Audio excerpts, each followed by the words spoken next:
What a day, what a mess, what a circus, what a farce. It's carry on Brexit. Now, to help me through the timelines of this morning, because most of you would have been at work and doing sensible things, but Westminster was all in a tiz. Will she, won't she? And joining me is LBC's political editor, Theo Usherwood. Theo, even I'm confused as to what the timelines were this morning. Help me. It has been quite a day, Nigel. Good evening. At 8:10, the Environment Secretary, Michael Gove, went into a radio studio and he was asked, would the meaningful vote go ahead tomorrow at 7 p.m? And he repeatedly said that yes, it would. So we thought, right, we're on for tomorrow night. We then had the daily lobby briefing with the Prime Minister's deputy spokesman. Actually, it's usually the spokesman when it's in the morning, but he was already in a conference call with Theresa May and members of her cabinet. First question we asked at just after 11, is the meaningful vote going ahead? Yes, we are told. It was asked again. It was asked 3 times. So all very straightforward. Every time, the deputy spokesman for the Prime Minister insisted that the vote was going ahead. We walk out of the meeting at 11:30. At 11:31, we start looking at our phones and ping, ping, ping, ping, ping. What's happening? Bloomberg News is reporting from one source that the vote has been called off. Then, of course, we all start to go through our contacts and speak to people, and more people get it stood up that in actual fact that Bloomberg's right, the vote's being called off. Ollie Robbins is then pictured, he's the chief Brexit negotiator on our side, leaving Brussels MIDI Eurostar terminal on his way presumably to meet his counterparts to reopen potentially the negotiations before Theresa May stands up in the House of Commons at 3:30 and confirms that the meaningful vote has indeed been called off, and she said that she's going to go back to Brussels to seek assurances about the Irish backstop. What's interesting, though, about the comments, and she was repeatedly asked on the detail, is that she's only going to seek assurances. She's not going back because it's been ruled out, and it was ruled out at lunchtime by the European Commission. She's not going back to reopen the withdrawal agreement, because of course Brussels has said that is not going to happen. Both Donald Tusk and Jean-Claude Juncker. I mean, given that she was going to lose this vote, and some estimates were by as much as 220 votes. Yes. So, she's in huge trouble. In your opinion, even if she gets assurances around the Irish backstop, they won't be legally binding, presumably, because they won't It'll be contained within the political declaration. Right, okay, so they won't be legally binding. Has she got any chance of getting this deal through? She just needs to play for time. She needs to hope for a game changer of an event or something that can actually change the narrative in her favour. She could push this on. I mean, under the Brexit legislation, under the EU Withdrawal Act, she could push this on, could she not, to the 21st of January? In actual fact, because she's already given a statement on the political declaration, the House of Commons Twitter feed has already said actually she could push it all the way to March the 28th. So that's been superseded. So we could, according to the House of Commons, have a vote 24 hours from Brexit about whether to leave. But just don't feel too despondent from your point of view, Nigel, because of course if she loses that vote on the 28th of March, presumably we get that far, then we leave with no deal. No, I understand that. And Theo, finally, I know that Jacob in this carry-on Brexit looked a bit like Charles Hawtrey when he stood outside St Stephen's Gate and called for the 48 letters, and it didn't happen. But presumably she comes back from Brussels on Friday, having achieved nothing particularly concrete. Surely we're at the moment where there has to be 48 letters. It's a very good question. The ERG, the European Research Group, of which Jacob Rees-Mogg is chairman, is meeting right now in Committee Room 12 in the Palace of Westminster.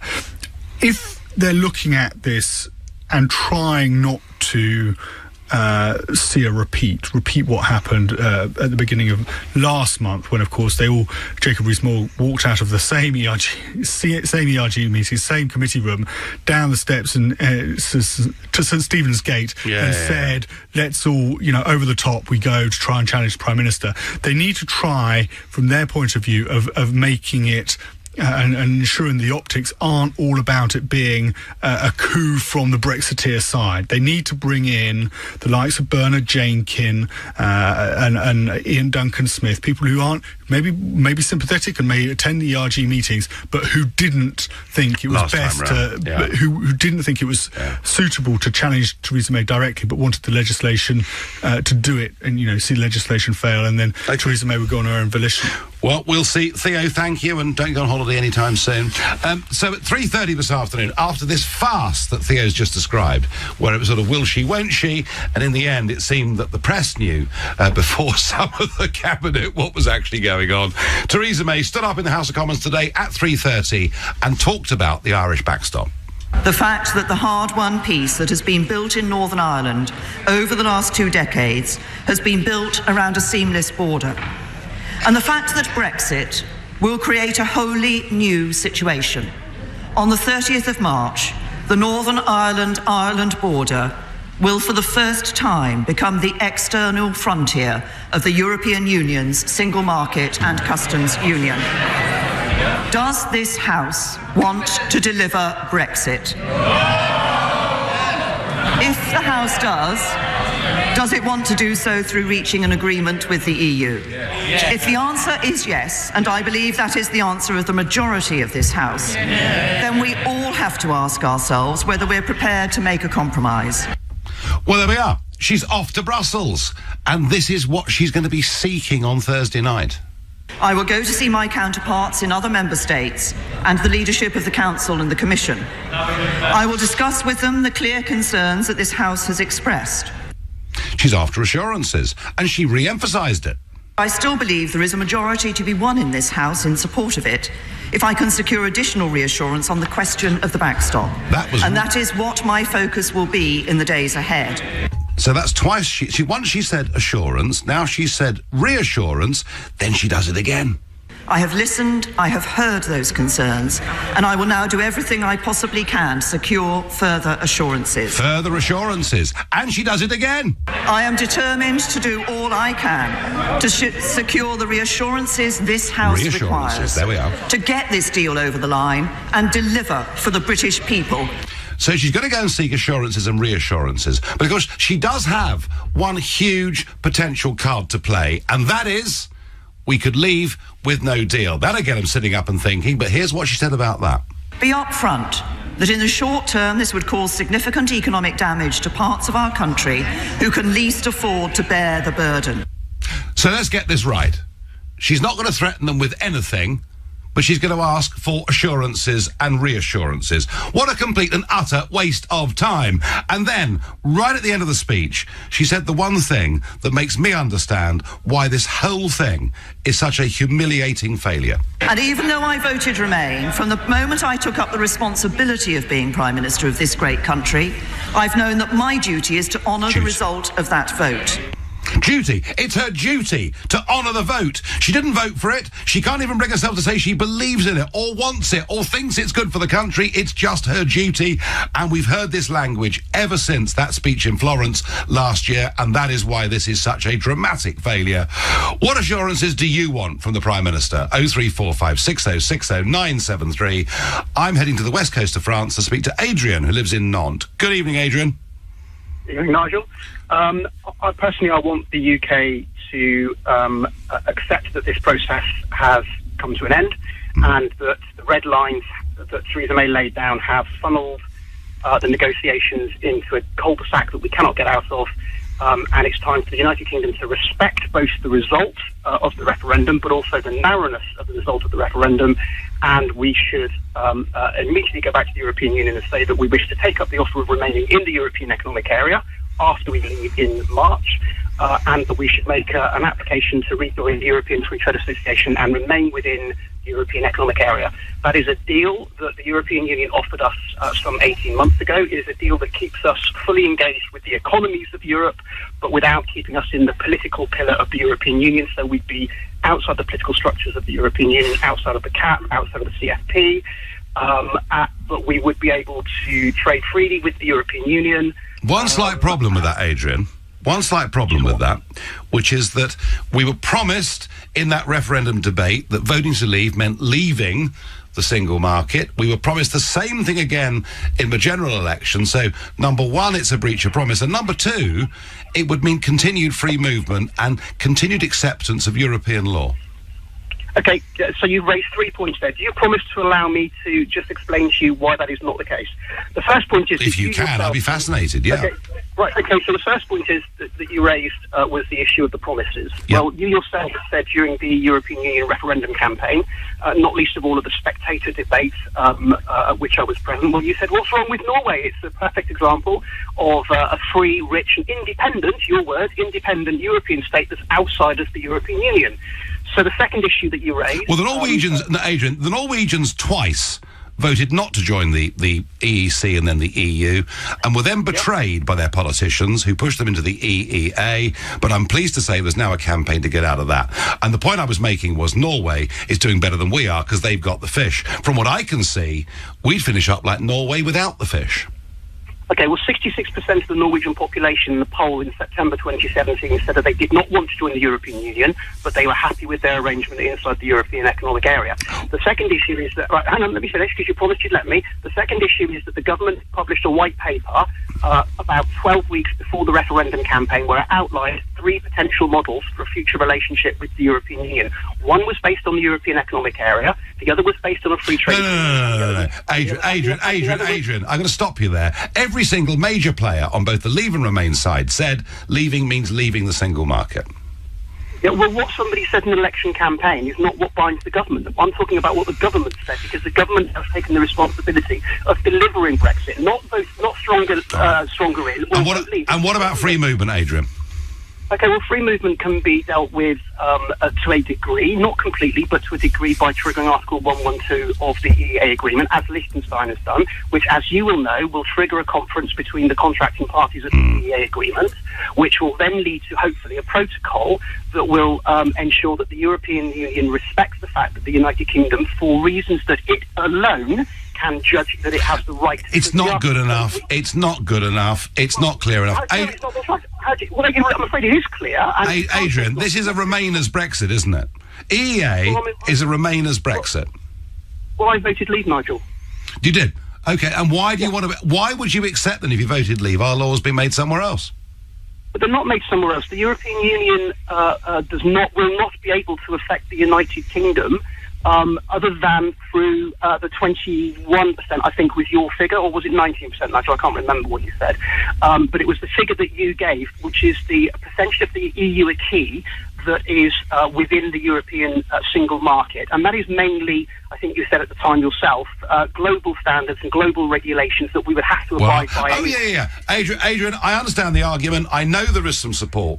There is some support for Norway in the House of Commons. I still think that it is too much of a breach of promise, both in the referendum and the general election. But hey, it's a point of view. It's gaining some ground. You're listening to the Nigel Farage Show here on LBC at 16 minutes past 6. And so they march us up to the top of the hill and tell us we're going to have this vote tomorrow. And it's, everyone says, the biggest, most important parliamentary vote for perhaps over 70 years. Then today, amidst chaos, one moment telling us the vote's going ahead, the next saying it's cancelled. It is cancelled. She gives us a statement. She's going back to Brussels. Well, I thought, here's the golden opportunity.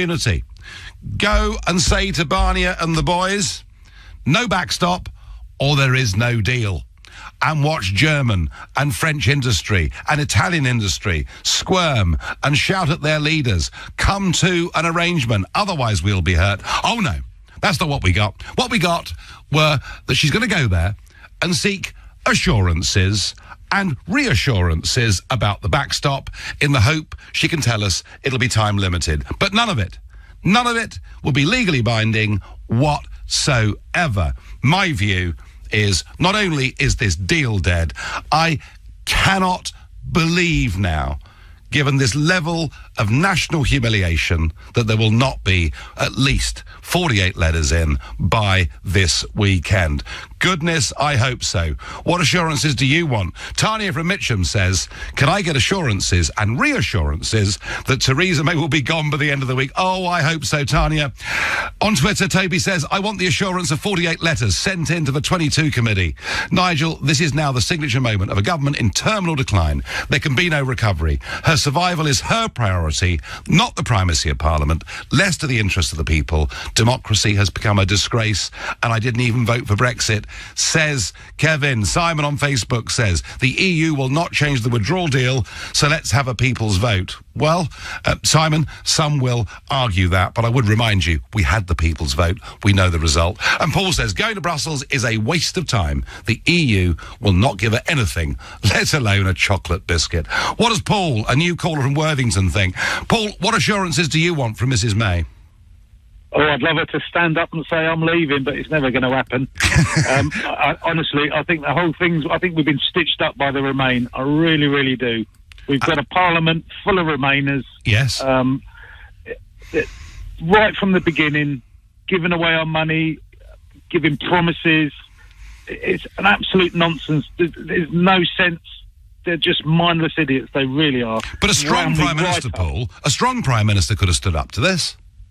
Oh, absolutely. A bit of Churchillian backbone, you know, to sort of stand up and saying, this is what the public has voted. We are a democracy. This is what the people have decided.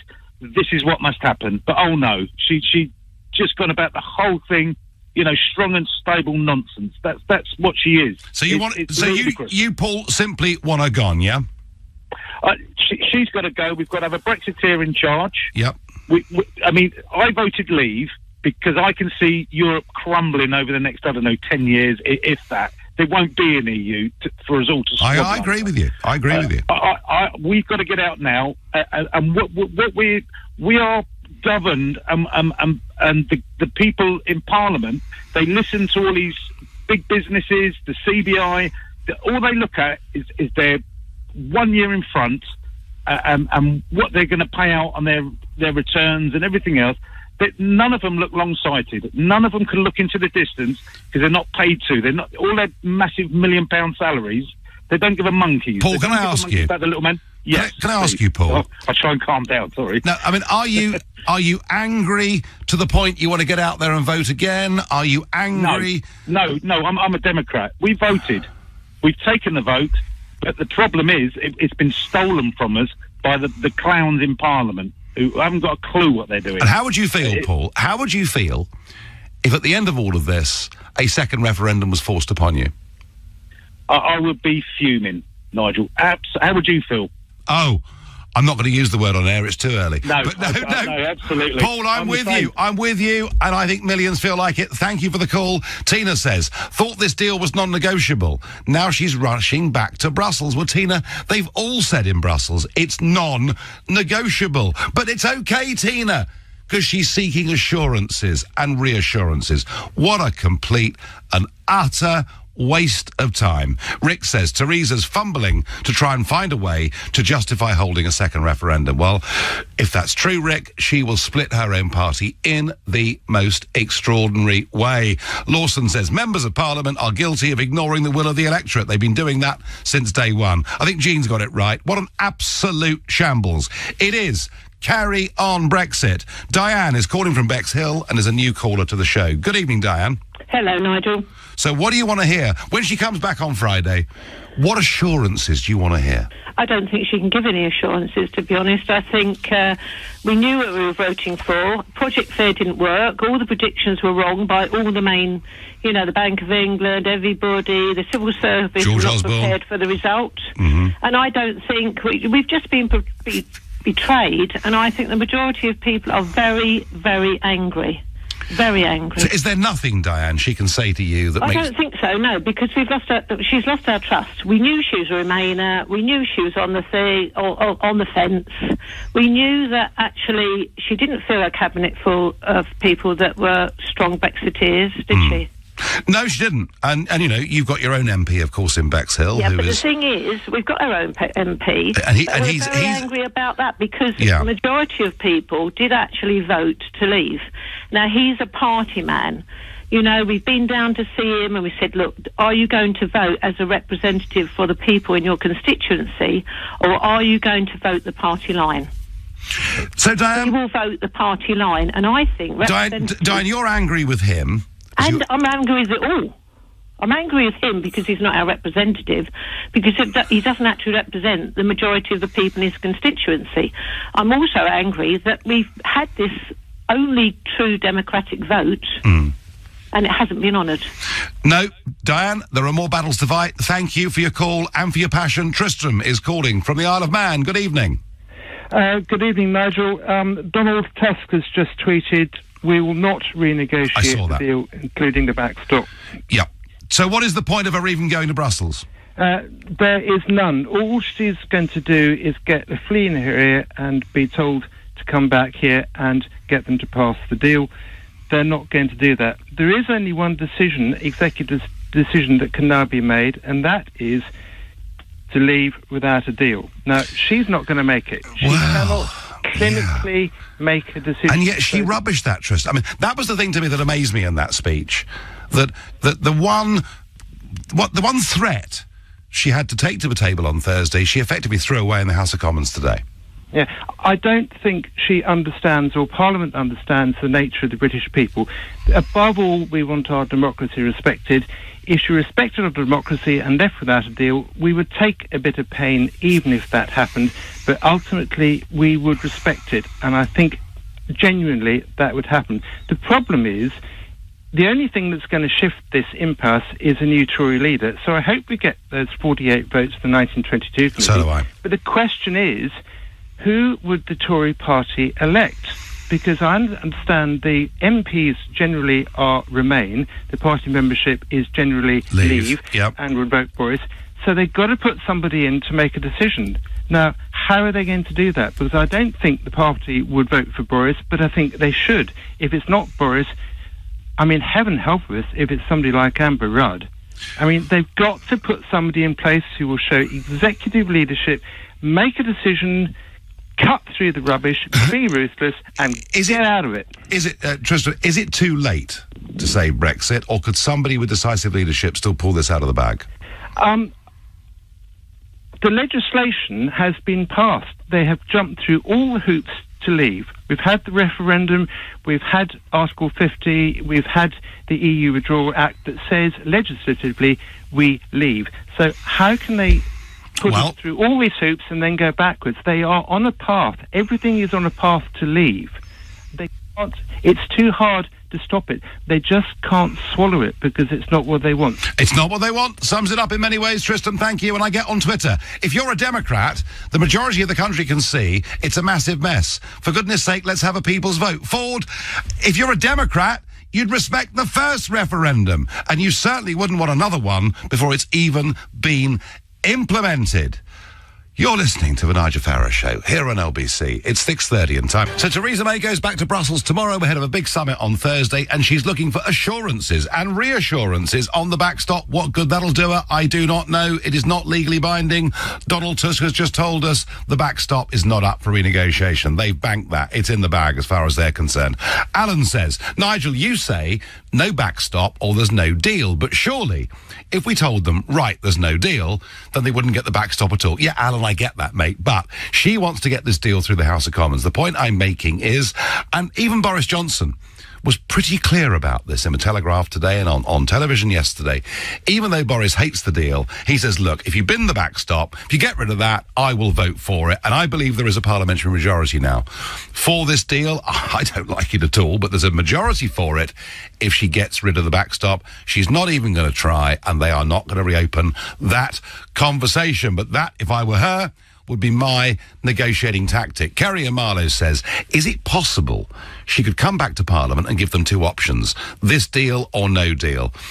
Well, Kerry, it is possible, and it's unlikely, of course, that the Parliament we have would have the vision or the imagination or the courage to imagine a fully independent United Kingdom. She might do it, although I don't think she somehow will. Those MPs asking for a second vote say the option should be May's deal or Remain. How dare they when they won't accept her deal, says Leslie in Cheshire. Well, that's true. But, you know, there's a lot of people there you've got people voting against this deal who want to force a general election. People voting against this deal, potentially, who want a second referendum, and people voting against this deal because they're Leavers who think it is actually wrong in every single way. She was on the verge of losing by about 220 votes, something that no government, I don't think, has ever done in history in terms of margins. Let's go to Harpenden and speak to Doreen, a new caller to the show. Good evening, Doreen. Oh, good evening. Welcome. So, is there anything Mrs May can come back with on Friday? No, there's nothing. I'm absolutely fuming that there's no vote tomorrow, because I thought she would have been gone by then. I mean, surely her party must realise that the country no longer wants her. Are they that stupid? Hello? Hello, go on. Is the country that stupid? The country doesn't want her anymore. Well, No, look what's happening in France. The French people are now resistant. They've got all these immigrants over there. They're low-paid jobs. You know, they've taken the jobs. You know, does she really want that to happen over here? Well, I think the French... I mean, Doreen, the French discontent, I don't think this particular wave of discontent is to do with immigration. I think it's much more to do with taxes, isn't it? And the rich getting richer and ordinary working folk finding their lives aren't improving. A sort of a disconnect between perhaps Paris and the rest of France. But we have some of those symptoms here as well. So, Doreen, what's your message to Conservative backbench MPs? Well, when she comes back, they aren't going to change their minds, are they, the EU? No. They need to all get together and put the letters in and get rid of her. Get rid of her. Yep. Yeah, believes in Brexit, and tell them to stuff their deal where the sun don't shine. Right, OK, there's a negotiating tactic from Doreen in Harpenden, thank you. Have to say, I would much more favour your approach, Doreen, than that of Ollie Robbins. Made me laugh earlier, actually, when Theo Usherwood, LBC's political editor, was in, and he talked about Ollie Robbins being on our side. I wonder whether Ollie Robbins is actually on our side. I don't think he really is. Lorraine says, you don't get negotiating tactics, Nigel. Could this be one? Lorraine, it could be one, but what is it if she just wants to seek assurances and reassurances and didn't want to be humiliated by losing by 200 votes? If there's something really, really clever going on here, then I'm looking forward to seeing it. But I got the impression today this was a government completely out of control. Nobody really in charge. Nick says a similar thing. Is she trying to do a Cameron, go to the EU and get concessions and assurances? Yeah, and look what good it did him, Nick. Almost none. Robert is calling from Leytonstone. Good evening, Robert. Good evening there.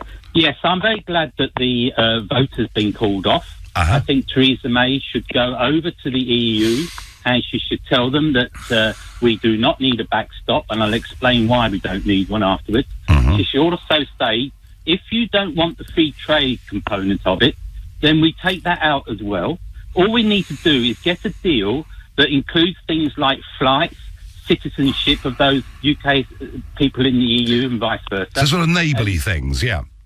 Yeah, all those sort of things. And that deal, when it's done, at the end of 2020, when it comes to an end, the transition period, we're out totally. Now, Theresa May, and the problem is with the Conservatives actually running this exit, is that a lot of them are listening to economists and business people that only have a 3-year window of interest. The economists are paid by CEOs and directors of companies. They're only there to give the opinion of those people. And those people are only interested in about a 3-year term. Same with many investors. And the reason is that their pay reward is on the profits of companies. Now, over the 2 or 3 years, while there's going to be this transition for businesses and a bit more paperwork, their profits may well be hit. So their reward, which can run into millions for some of these directors, like those 70 on the list of Sainsbury's and that, they are going to lose millions because of Brexit. They do not have the interest, the long-term interest of the workers who are going to be working for like 10, 15, 20 years. And that is the bit that we need to get right for those people.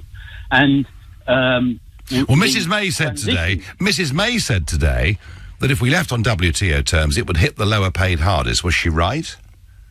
No, because of very simply, the people that are on things like benefits, those low paid are getting sort of universal credits or the equivalent of to support their standard of living.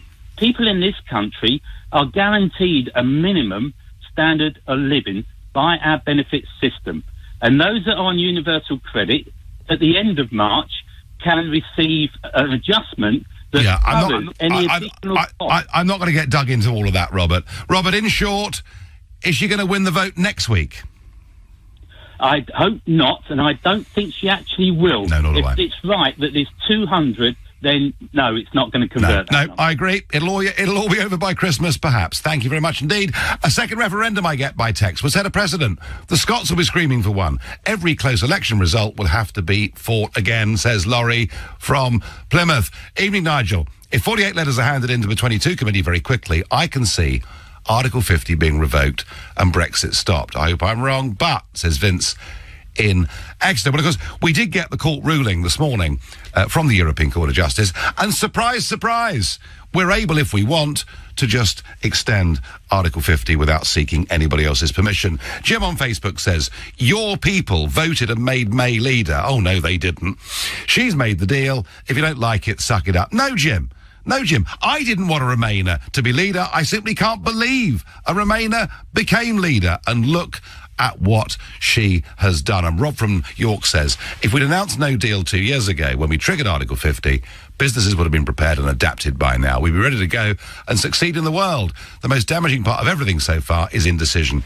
Rob, if at any point the EU had thought we were going to go for no deal, that would have rushed us towards a more sensible free trade deal and some promises on how both the United Kingdom and the Republic of Ireland would have dealt with those border issues, not being suckered in to a backstop. Ben from Manchester has called me before. Good evening, Ben.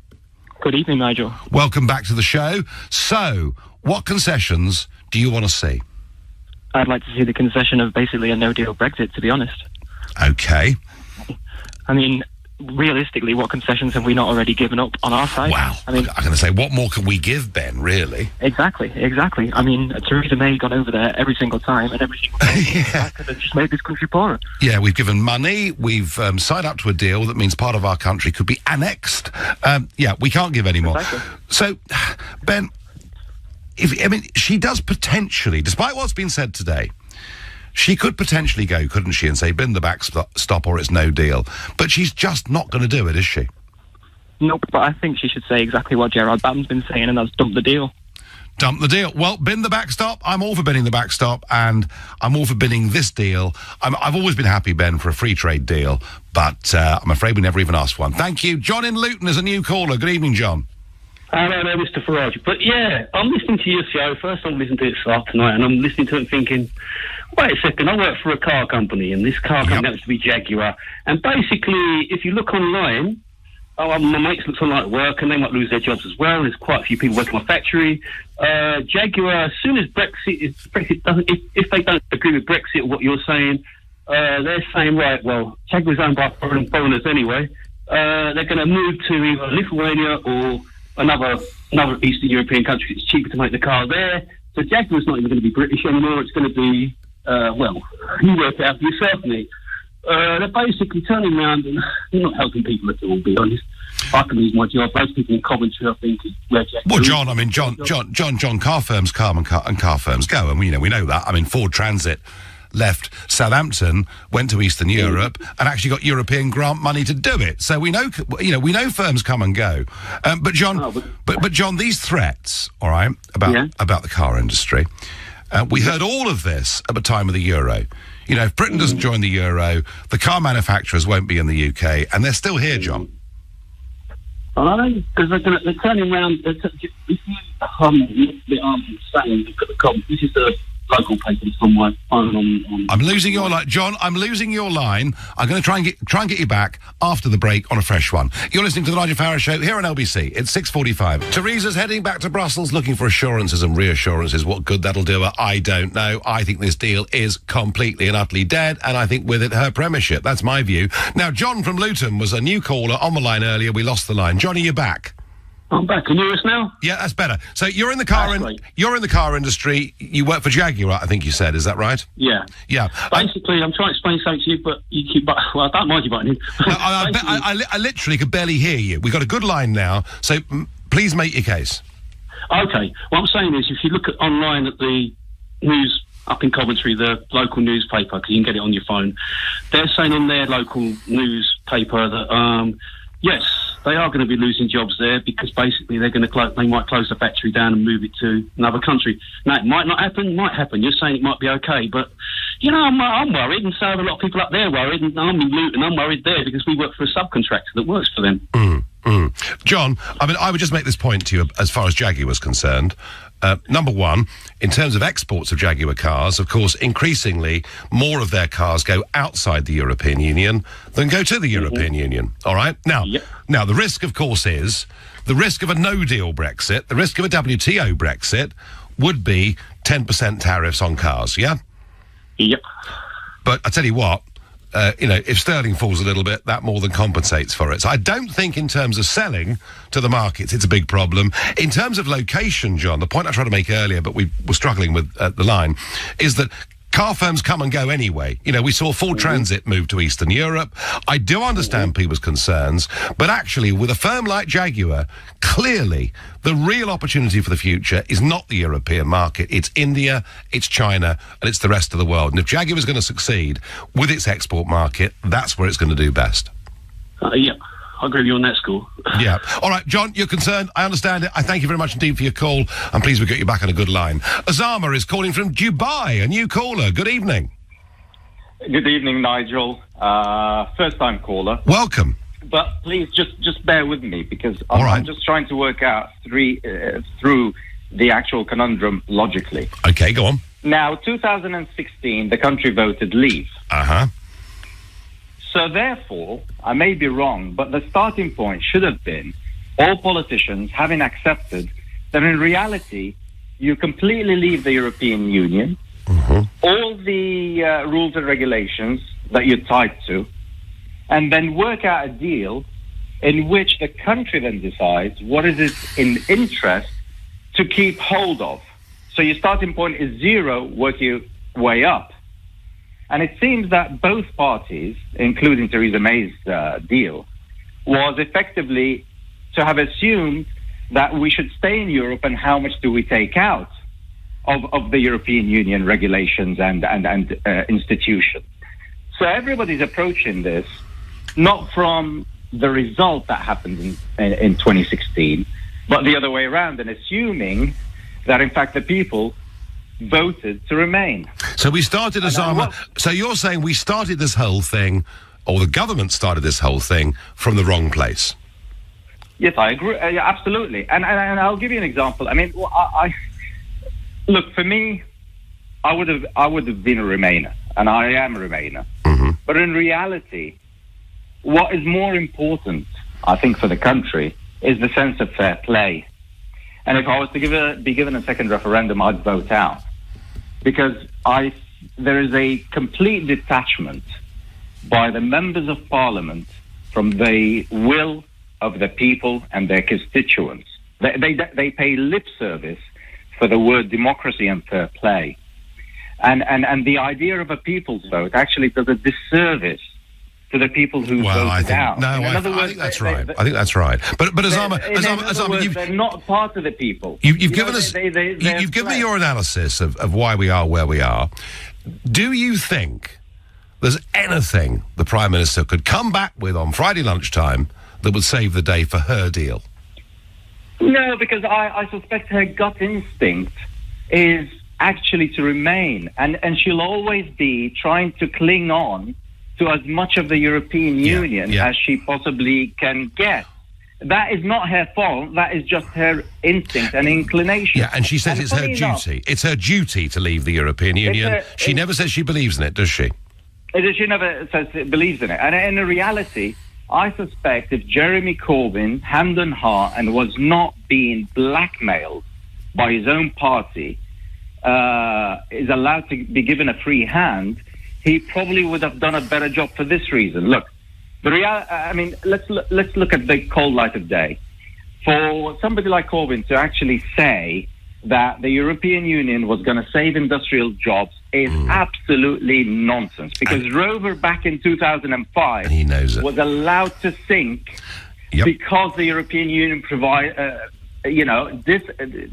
prohibited government subsidy to keep 10,000 people in their employment in London. And Osama, EU grants help Ford Transit leave Southampton. Osama, I'm going to leave you there. I'm going to thank you very much indeed. Michael on Facebook says the EU will be running scared by this today.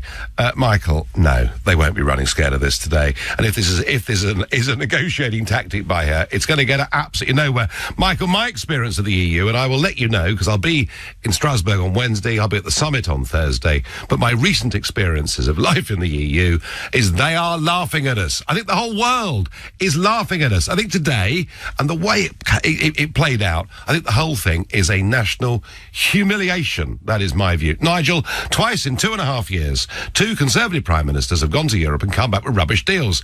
Our politicians are no good, says Andy in Rotherham. Well, Andy, remember this. It was the European question that brought down Margaret Thatcher. It was the European question that ruined John Major's premiership. It was the European question that brought down David Cameron, and it's going to bring down this Prime Minister, and I think and sense sooner rather than later. Luke is a new caller from the Wirral. Good evening, Luke. Hi, Nigel. Welcome to the show. So, Luke, what do you want to see the Prime Minister come back with on Friday lunchtime? I want to see a safe deal that will, unite our party, because I'm frankly scared that the Conservatives will fall, and we'll see Jeremy Corbyn in number 10.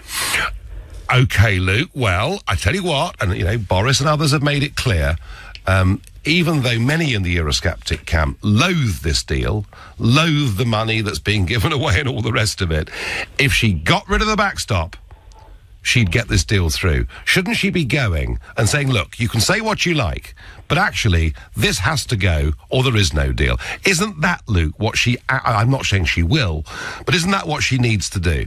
I see that's what she needs to do to unite the party, but the peace agreement in Ireland, I think it's too valuable. I mean, my family are from Derry, and I think, a hard border in Ireland would... But Luke, this is an incredibly emotive subject, but, the Taoiseach says he won't be building a hard border even in the event of a WTO Brexit. The British government say they won't be building a hard border, whatever the outcome. And I keep asking Mr. Barnier when I see him in the corridors of power, and he says they won't be building a hard border. What hard border? I mean, they say this, but I don't see how you can have, a no trade deal between the EU and Britain without having a border of goods and services between the north and south. But Luke, but Luke, let me just argue back quickly. I mean, at the moment there's a different currency, different tax rates, different excise duties. Life still goes on with those massive differences, doesn't it? Well, they do, and it's functioning fine. But I've seen the fear, or I've heard the fear from family over there. People go to work in the south, they live in the north. Will that stop? It's not been answered particularly.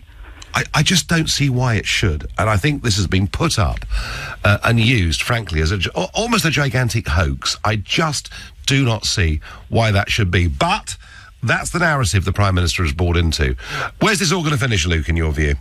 Theresa May's going to be our number 10. Yep. I'd say, Boris, maybe Esther McVeigh, David Davis might go in number 10. You're being very regional there. You're being very regional there, picking Esther McVeigh, aren't you? Well, she's from my former MP in my constituency. Yep. Did a lot of good for the constituency. I'd like to see her there. I mean, I'm a Remainer, but I would value her as Prime Minister after what she did for the constituency. I mean, Esther McVeigh, at the moment, is a big outsider, but then Mrs. Thatcher was a big outsider back in the mid-1970s. Do you really think Esther McVeigh could get through this?